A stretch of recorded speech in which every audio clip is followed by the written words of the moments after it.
തോന്നലല്ല, സത്യാണ്. നാളെ നമ്മൾ ജീവന് ബലിയിടുന്നില്ല. നാളെ നമുക്ക് ഏതെങ്കിലും അനാഥാലയത്തിന് ഭക്ഷണം കൊടുക്കാം.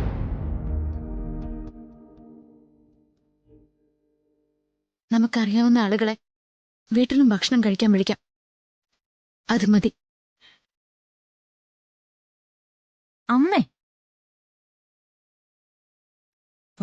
മോളുടെ തീരുമാനം അങ്ങനെയാണെങ്കിൽ അങ്ങനെ നടക്കട്ടെ, അല്ലേ ശരവണ? அப்படி ஆகட்டும்மா, அப்படி ஆகட்டும்.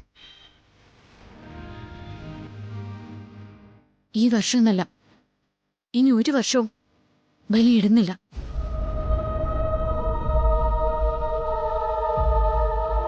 ബലി മരിച്ചവർക്കുള്ളതാ.